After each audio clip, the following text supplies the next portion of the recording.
Today I'm making Mexican meatball soup, caldo de albóndigas, but I'm going to be using ground turkey versus ground beef.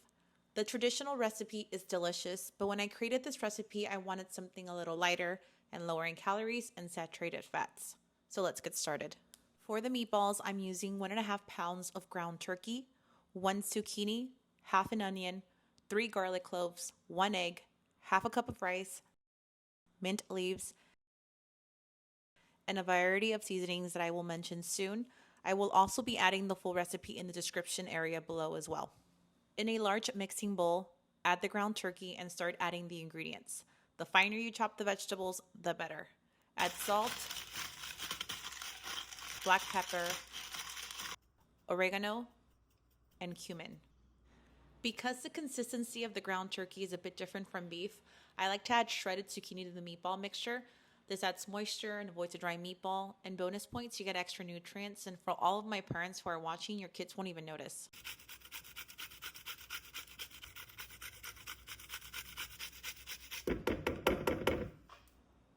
Add the finely chopped onion and about a handful of mint leaves. You can also add cilantro or you can add both. Add half of the cup of rice. It doesn't have to be cooked. And lastly, the egg. You can use a mixing spoon, but honestly, mixing with your hands is probably the best way to do it because it gives you the ability to really get in there and make sure that everything is mixed well together.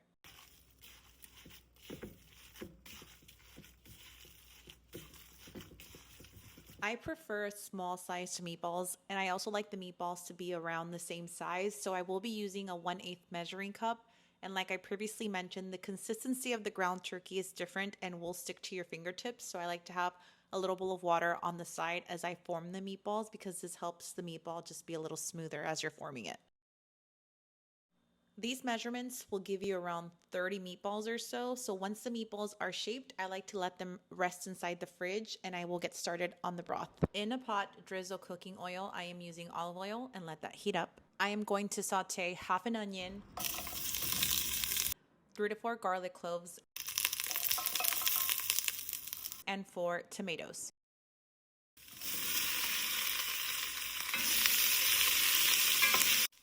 Add half a tablespoon of cumin seeds or powder, dried oregano, dried basil, a bay leaf, and 1 chopped celery stick, and about 1/8 of a cup of salt or less. This is a personal preference. You can add more or less. It just taste as you go. Let this cook for about 5 minutes or so, or until the tomatoes reach this type of consistency.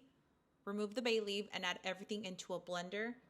This would be a lot easier if I had a hand blender, but I do not, so I work with what I have. Add the blended mix back into the pot and fill with water about 3/4 of the way. You want to make sure you have enough room for the meatballs and the veggies that we're going to add later. And while you're at it, throw that bay leaf back in there, cover, and let it come to a boil.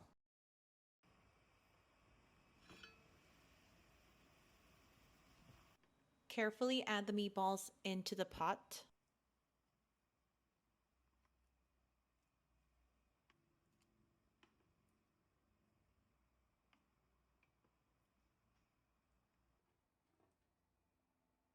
For extra flavor, I'm going to add celery sticks and a jalapeno pepper that I poked.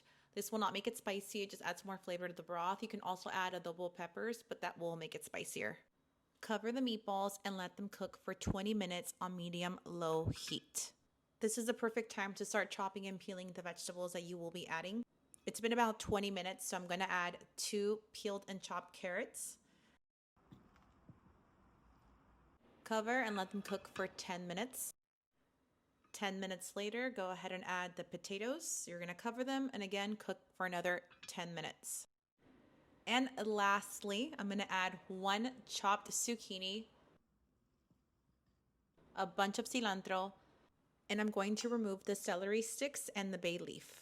Once it comes to a boil, cover and turn the heat off. The zucchini will cook with the heat of the pot. And your albóndigas are ready.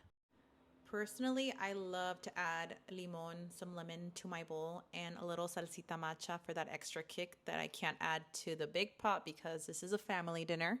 But that's the beauty of it, right? I can just add it to my own bowl. But anyway, I really hope you guys enjoyed this recipe. Hopefully you guys make it at home. It is healthy, it's delicious, and it's so easy to make. Also, this is like my first full video recipe on YouTube. So if you enjoyed this video, please like and subscribe. It will give me further motivation to keep on posting on my channel. And thanks for watching.